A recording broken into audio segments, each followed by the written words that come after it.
Welcome back to the Elevate Experience. We haven't put out a new Elevate Experience podcast in quite some time. I know. It's been a while. Glad to be Yeah. back on the Elevated Experience podcast. Same. I feel like, and this idea sort of reintroduced itself to me last week when I realized there's a lot of stuff going on in the world with newer drugs, newer addictions, that sort of thing that there's just not a lot of knowledge about. And so I felt like we need to bring back the Elevate experience with staff like you, with other staff, where we can talk about what we're seeing on the front lines and hopefully be of assistance to others who might be struggling or have questions or need to know about these potentially dangerous drugs that are now almost like commonplace. And a lot of people don't even realize how big or bad they are. Yeah. Yeah. And today we're going to talk about Kratom, right? Yeah. And that's a drug that is often marketed as natural and safe, but it actually carries some serious real risks for addiction. And there's like overdoses that can occur, and even worse, like long-term health problems, stuff that doesn't go away quickly. So yeah, I'm excited to talk about it. Yeah, it's interesting. The first time we saw Kratom come on the scene, at least in our world, was many, many years ago, and you could only get it by mail. And of course, there was plenty of shady places around there, like Silk Road and whoever, who'd be happy to send it to them.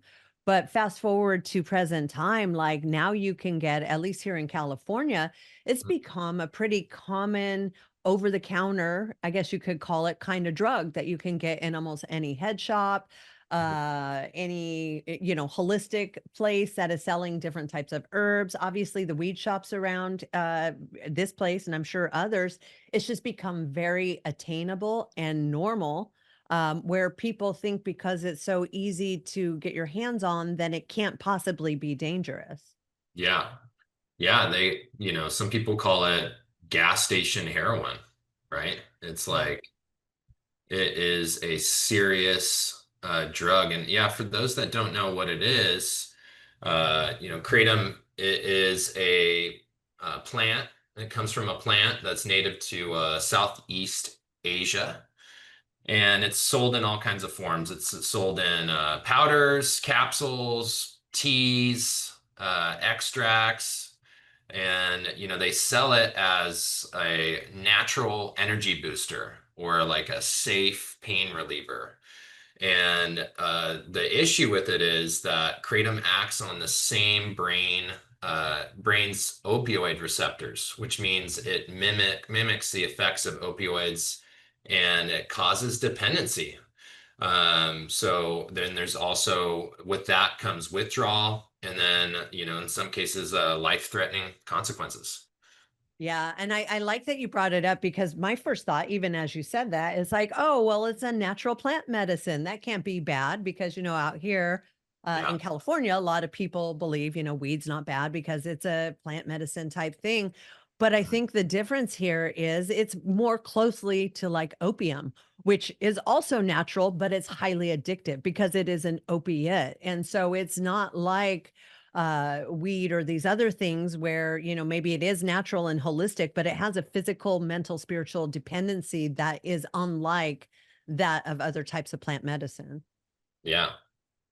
And something else is that like there's no regulation on the stuff, there's none. And so there's like no standard way of doing it. So there's a lot of like contaminated kratom.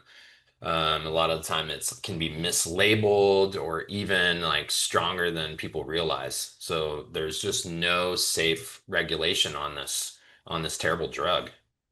Yeah, I think the thing that's interesting, and I know we've gotten so many clients in now with this as their drug of choice, like it's becoming more and more common with that, is I don't think they realize how physically dependent they became on it. And so to support a physical dependency of an opioid type drug like this, it becomes extremely costly to the individual. And this is again how addiction gets really bad because now people have this habit that they need to support, that they need quote unquote need to feel physically well. And so they're spending, anywhere from 300 to 500 to $600 a month just to support this habit that used to make them feel really good, but now they need it just to feel well.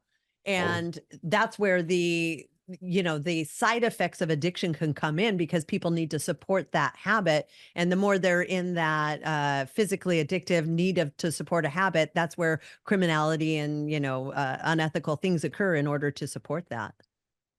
yeah, 100%. Yeah, you run out of money, and you have to start doing things to support the habit. And it's this nasty gas station drug, and yeah, some people can take up to like 20 grams to 50 grams a day of the stuff. So like that's like a higher drug user, and that like when you get really bad with it, you're taking probably somewhere between 20 and 50 grams. And then Kratom costs about $10 to $20 an ounce. And so if you do the math on it, yeah, like you were saying, it's like hundreds of dollars a month. But if you're taking between 20 and 50 grams at 10 to $20 an ounce, you're spending, yeah, $330 a month up to like $660 a month. And that's like when you really start to notice like, wow, like this is a problem in my life. And then, families start to notice, especially with like a lot of young users, and people are trying to, get high and avoid fentanyl, and still get those same effects. And they go to something like this, or they use fentanyl, but they like, had a bad experience, or they felt it was too dangerous, or maybe they saw, maybe a friend overdosed, and then, they're like, they go to this as a lesser of evils, but it ends up just catching up, just like any shortcuts in life do. It's gonna affect your wallet and your health.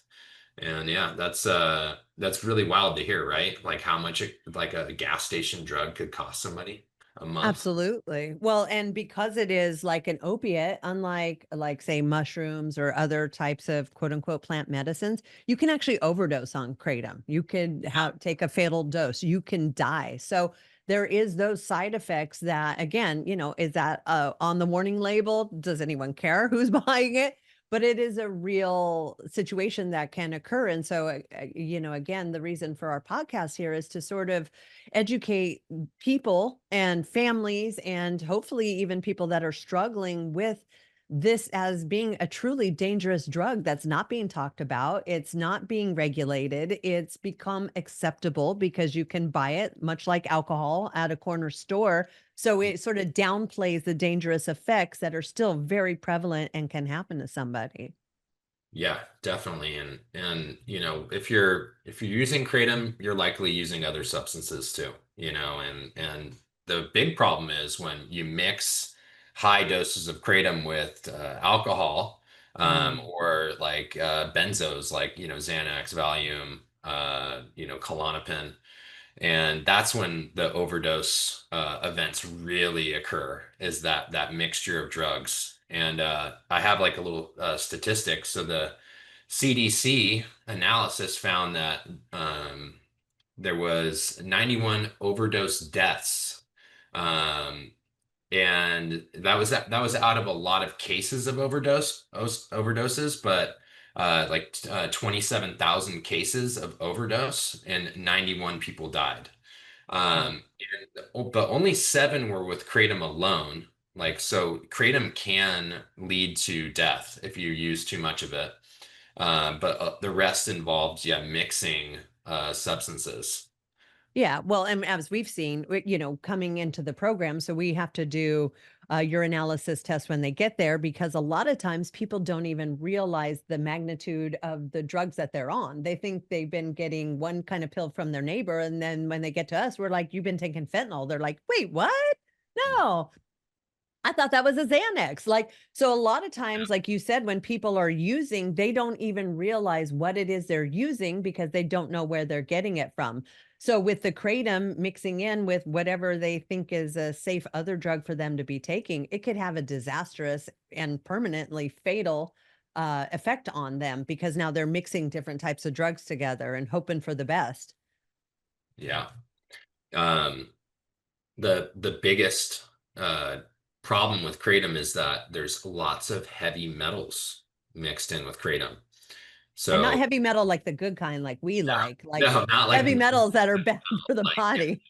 lead, like stuff that's really tough for your body to process, and like that really just destroys your energy systems. And so the FDA tested 26 kratom products, and I believe this was in 2020, and they found that all of them were contaminated with heavy metals like nickel and lead. So super dangerous stuff. But it's also kind of confusing because if the FDA tested that and saw this, why are they not regulating this? Why is this not illegal? Why is this not moved into that class of drug that you should not be able to just attain at the local gas station? And hopefully this podcast brings more awareness, and I'm sure there's lots of families and people that have experienced some really adverse effects from kratom that are probably upset with the fact that they could just buy it so easily, in a gas station or a head shop or wherever they sell the stuff, Yeah. uh, and Well, and that's what equally makes it hard for some individuals to come off of it because much like a liquor store, it's almost in their face everywhere they go. And so even if they try to cold turkey it or come off by themselves, they're seeing constant reminders because of the easy accessibility. Like to get crack, you kind of got to make an effort for it. You got to find, the dealer in the bad area of town. It's like usually not that easy to get and is not that easily attainable. But because of how widespread it is, there's constant reminders of it everywhere. And it makes it very difficult for individuals to not only detox themselves off of it because it is an opiate and there's going to be pain and all kinds of things and dangers of doing that on their own. But then, even if they are able to get themselves off of it, they see the reminders everywhere they're at. yeah, yeah, it's turning into just another thing that is similar to alcohol, it's just so easy to get. And there's something else that's like super wild that they found that so some of these companies that make kratom, they actually spike their product with potent opiates. So they like uh, so their product's stronger, so it keeps the customer coming back even more, right? So there's likely fentanyl being snuck into kratom products just to create more dependency, and that which creates more demand, right? And they sell more, and then everyone goes, "Oh no, this kind is the good stuff," right? And then that company, makes all this money because everyone's, word of mouth, everyone starts buying like red leaf, dragon, whatever it is, right? Yeah, no different than energy drinks when we're like, "Oh, that one has, like, a lot of caffeine," and so everybody's going towards for the same price, I'm gonna go with this one that has, like, triple the amount of caffeine because, I really wanna get that feeling. That's probably the exact thing that's happening with the kratom is, certain brands, and unfortunately, because there is no regulation, they can do that, and even if people are dying, it's like, who's stopping them? Who cares? Who's even looking into it? Because there's literally no regulation, so nobody's gonna be held accountable or responsible for it. Yeah, yeah, yeah. 80% of long-term users experience withdrawal. Yeah, so that's a pretty big number, So I would imagine the other 20% is probably just using like smaller doses, and maybe not every day, right? So Yeah. they don't experience withdrawal symptoms because they do it a couple days and then they take a couple days off. But it seems like that's really difficult to do, right? Because Right. 80% of people like experience some serious withdrawal. And then like half of those people meet the criteria for addiction, it says here in this study, but I would say all meet the criteria for addiction, just as someone that's been in the field. If you're using a substance that you become dependent on, and you need it to get through your day, you need it to get through your life, you're using it to feel better about yourself or your circumstances. I mean, that's criteria for like a medical necessity to treat addiction, in my opinion. Absolutely. And it's just like anything, like nobody starts out wanting to become addicted to anything. Like that's no one's goal as a child is to be an addicted adult. However, like you said, even if they are sort of easing themselves into it or self-regulating, and I only do it every other day, it doesn't take long before all of a sudden every day there is that necessity. Either there's a crisis situation where they want to disassociate from it. There's this happy celebration that they want to use to celebrate with it. Your mind starts to come up with reasons as to why this is the best choice for you to make at that point in time. And then before you know it, you're now physically, mentally, spiritually addicted to the substance. And we see what happens with that. Again, as we talked about earlier, having to support that habit then can lead an individual down a path that is definitely not pro survival and trying to support this harmful addiction that they now have. Yeah. So, Yeah. Tom, let's talk about warning signs for family, friends, people who might possibly know someone that might be struggling. What are some warning signs that they can be aware of to see if their person that they're thinking of might have an addiction to kratom? Yeah, I mean, like finding large packages that are, powdered herbs or tea, right? Or capsules that are labeled not for human consumption is like definitely, a lot of people order this stuff online too. It just can be shipped to your home. Yeah. And it has, this like kind of subtle labeling sometimes. So just, keeping families keeping an eye out for that kind of stuff, not I don't want to you sometimes you have to become a detective, right? So if you're suspicious, like maybe look in the trash. Like what are you finding in the trash? Are there bottles? Are these big bags with powder residue, things like that.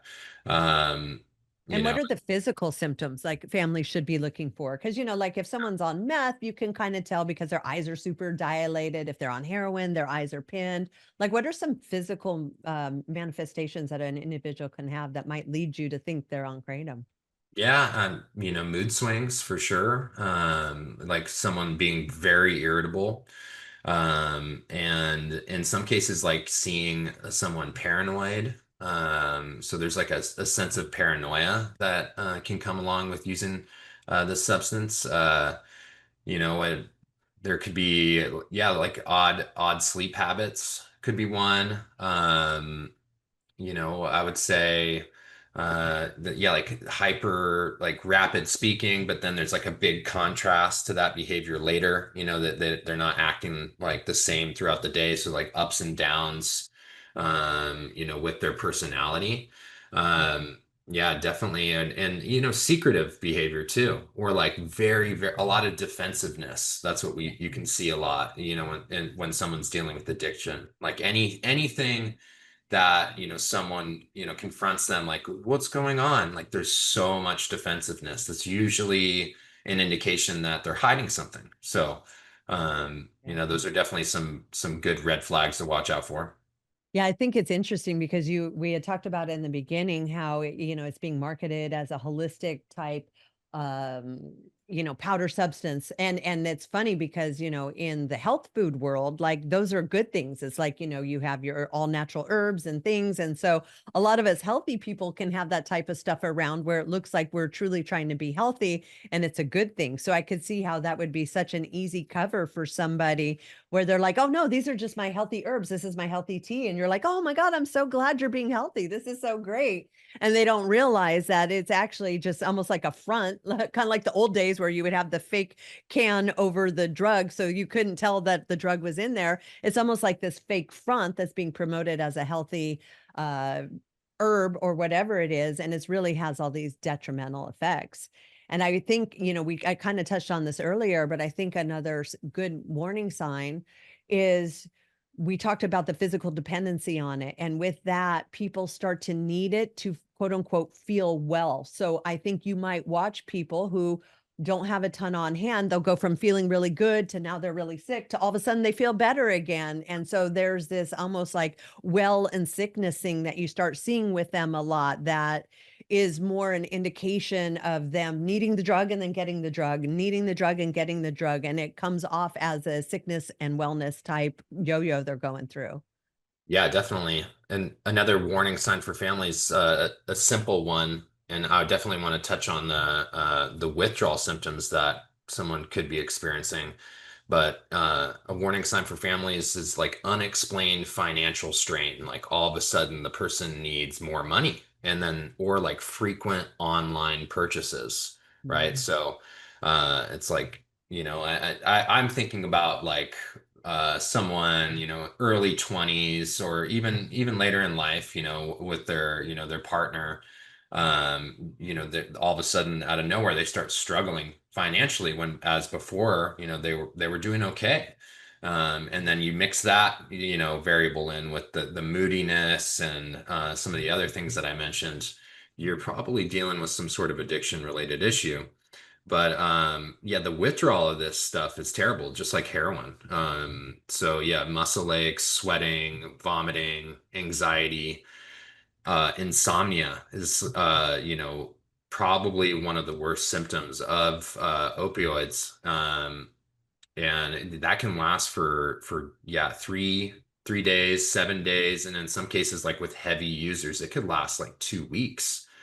Yeah, Um, and that's if they're quitting and going cold turkey, and most people aren't willing to go through that, and this is where they start going, "Well, let me have a few drinks to sort of take that edge off. Let me smoke some weed so that I'm not experiencing these side effects." And so, again, and this becomes dangerous territory, so they start implementing other things to circumvent that illness, but now they're mixing these things, so it makes it even more dangerous. Yeah, and there's a lot of denial when it comes to like a drug like this and actually needing like a medically assisted withdrawal. So like Elevate, we have detoxed a lot of people safely off of Kratom. And so and it's actually recommended that if you're a heavy Kratom user that you seek, medical help. So like going to a facility like ours where you can get, you have doctors and nurses overseeing your detox and you're in a safe place so you can't, back out. But there's, medications to make this, less painful. And some of the things that get prescribed are like Clonidine, gabapentin, anti-nausea medications, and sometimes sleep aids. And with the really serious users, they could be prescribed the similar drugs to like a fentanyl user or a heroin user, like Subutex or Suboxone, like in those serious cases. But being at going to detox can make, quitting kratom, a little bit easier, right? And so you have it and it is going to still be hard. It always is hard to quit something that's similar to heroin. There's gonna be worse sleep and whatnot, but there's a way of like making those symptoms less bad.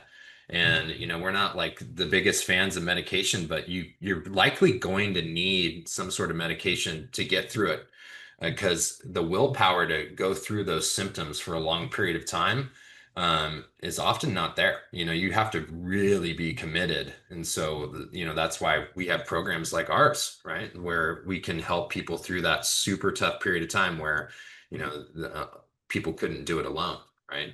Yeah, you Well, don't. absolutely, and it doesn't have to take a long time, like, because of the doctors, the nurses, the specific medications, the personal touch that we give with, aromatherapy and different things, we get people through the detox part of the program fairly quickly. Like, I think people are consistently surprised at how quickly and safely we can bring people completely off of the drugs that they're coming in on. Mhm. And sometimes that's where the battle can begin because people start to feel better and they're like, I'm fixed. I'm good. I don't need any more. But this is where the rest of the program needs to come into play because it's great you're now not physically addicted, but you haven't done anything to handle the triggers that you're going to see when you leave and see that Kratom store down the road, the emotional feelings where I don't feel comfortable and good. Oh, what's my go to? That's right. It's Kratom. So detoxing is one thing, but then actually addressing the addiction is a second part of it. And that's just as crucial as the safe uh, way to get people off drugs is now you have to almost like reprogram your life to operate without it. And that's best done in the safety of a facility or the overseeing of an outpatient where they're diligently checking in and doing all the steps. But there has to be the second part of it. It can't just be the detox from the drug. Yeah, definitely. And yeah, like what made you reach for that drug to begin with? Sometimes we get lost and don't even realize there likely is a reason. There's something going on inside you There's that, always a reason. There's always some childhood trauma that we're trying to contend with in adult life that we don't even know is there. There's always an underlying trauma there. And if you know what it is, you wouldn't be affected by it. So yeah, you don't usually know what it is. And that's why you need the help of other professionals to help you figure out what that is so that you can identify it and then not suffer from that any longer. yeah, exactly. That's what we do in treatment. We uncover what that reason is. What was it that, didn't feel whole, to where you needed to, grab something to make you feel better about your life or yourself or whatever circumstances that you're struggling with. Yeah, and and kind of like closing thoughts, like yeah, kratom is just not a natural supplement, and that's what it's marketed toward as, as a natural thing that, and it really downplays like how severe that this can get, and it's very addictive, it's unregulated, and it's dangerous. And I think all families and if you're a kratom user, you should treat it with the same level of concern as you would treat yourself if you were, using like fentanyl or, heroin or some of these harder opiates. And but there's support out there. That's the good news, right? There's proper medical detoxes, recovery support, and yeah, you can break free from this and get help. Absolutely. Awesome. Well, thank you, Tom. I'm so glad that we were able to get some advice and words out there about kratom. It's one of those that we just don't hear about, we don't see about, but we're seeing it more and more on the front lines of people coming in and addicted to it. So, like everything, hopefully we can put some more awareness on it, answer questions, be here as a resource, whatever it is that you need. We're here to sort of help anybody through that process, even if there's just questions, concerns, or you just don't know. That's also why we're here. We don't expect everybody to know. We don't expect anybody to know. This is our life. So of course we are expected to know this, but we don't expect your average person to know. And so that's why we're here to help be that person for them. Absolutely.